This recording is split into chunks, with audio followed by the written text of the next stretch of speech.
शाम को 5 बजे कॉलेज के लॉकर रूम में मिलना। तुम्हें पता है तुम्हारा अगला मूव क्या होगा? गुड, क्योंकि अब जो होने वाला है वो सबकी सोच से कहीं ज्यादा खतरनाक और चौंकाने वाला होगा। करण पर हुए हमले के पीछे आखिर किसका हाथ है, ये सवाल अब हर किसी के दिमाग में घूम रहा है। हीर और नवाब को अब एक बड़ा सबूत मिलने वाला है, जिससे साफ हो जाएगा कि इस पूरे खेल के पीछे गुलाब का ही हाथ है। जी हाँ दोस्तों, तू जूलियट जड्डी के आने वाले एपिसोड में कहानी बहुत बड़ा मोड़ लेने वाली है। फिलहाल हालात ऐसे बन गए हैं कि नवाब के ऊपर एक और बड़ा इल्जाम लग चुका है। सबको लग रहा है कि करण पर जो हमला हुआ है उसके पीछे नवाब ही जिम्मेदार है। लेकिन क्या सच में ऐसा है या फिर कोई बहुत बड़ी चाल चल रहा है? दूसरी तरफ शक की सुई अर्जुन की तरफ भी घूमने लगी है। अर्जुन ने हीर को कन्विंस करने के लिए उसके सामने अच्छा बनने का नाटक किया। उसने दिखावा किया कि उसने नवाब को टीम में सिलेक्ट कर लिया है। लेकिन कहीं ये सब सिर्फ एक प्लान तो नहीं था। नवाब के अंदर इस समय गुस्सा और दर्द दोनों भरे हुए हैं। उसे लगता है कि हर कोई उसे गलत समझ रहा है। कुछ लोगों को तो ये भी लगने लगा है कि नवाब गुस्से में आकर करण पर हमला कर सकता है।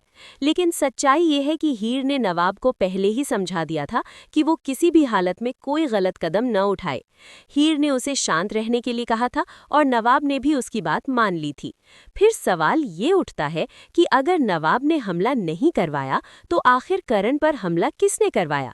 यहीं से कहानी में शुरू होता है सबसे बड़ा शक, क्योंकि जिस तरह से करण पर हमला हुआ है उसे देखकर ऐसा लग रहा है कि ये हमला किसी बहुत ही सोच समझकर बनाई गई साजिश का हिस्सा है।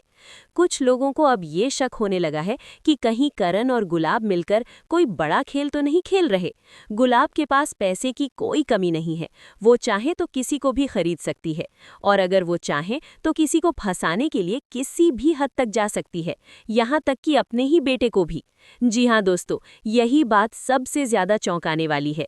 गुलाब हीर से इतनी नफरत करती है कि वो अपने बेटे नवाब का सपना भी तोड़ने के लिए तैयार हो चुकी है।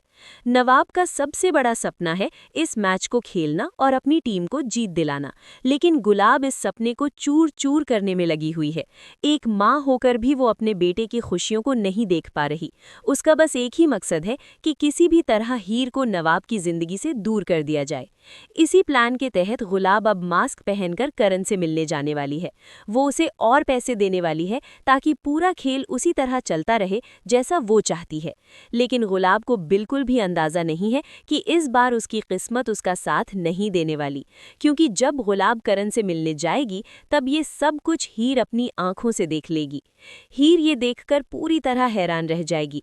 उसे यकीन ही नहीं होगा कि एक माँ अपने ही बेटे को नुकसान पहुंचाने के लिए इतनी बड़ी साजिश रच सकती है।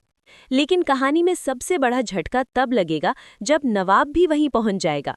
नवाब अब तक यही सोचता था कि उसकी माँ सिर्फ हीर से नफरत करती है, लेकिन जब वो अपनी आंखों से सच्चाई देखेगा तो उसका दिल पूरी तरह टूट जाएगा।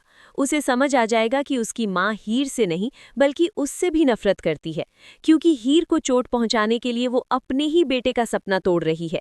नवाब इस सच्चाई को सह नहीं पाएगा और पूरी तरह टूट जाएगा। लेकिन दोस्तों, यहीं आता है कहानी का सबसे बड़ा और चौंकाने वाला ट्विस्ट। जब सबको लगेगा कि गुलाब ही इस साजिश की असली मास्टरमाइंड है, तभी सच्चाई सामने आएगी कि इस पूरे खेल का असली खिलाड़ी कोई और ही है। दरअसल करण पर हुआ हमला असली नहीं बल्कि एक फेक ड्रामा था, और इस पूरे ड्रामे का प्लान बनाने वाला कोई और नहीं बल्कि अर्जुन था। अर्जुन ही वो इंसान है जो शुरू से सबको आपस में लड़वाने की साजिश कर रहा था। उसका मकसद था नवाब को टीम से बाहर करवाना और हीर को हमेशा के लिए उससे दूर कर देना। जब ये सच्चाई सामने आएगी तो हर कोई हैरान रह जाएगा।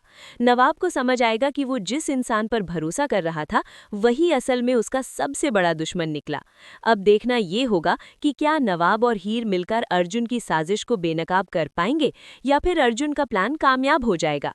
कहानी अब बहुत ही खतरनाक मोड़ लेने वाली है और आने वाले एपिसोड्स में होने वाला है एक के बाद एक बड़ा धमाका। तो दोस्तों, आप हमें कमेंट करके ज़रूर बताइए कि क्या आप भी गुलाब और अर्जुन की सच्चाई सामने आते हुए देखना चाहते हैं, और क्या आपको लगता है कि नवाब अपनी मां से सारे रिश्ते तोड़ देगा? ऐसे ही टीवी के लेटेस्ट और सबसे बड़े अपडेट्स के लिए चैनल को सब्सक्राइब करना बिल्कुल न भूलें।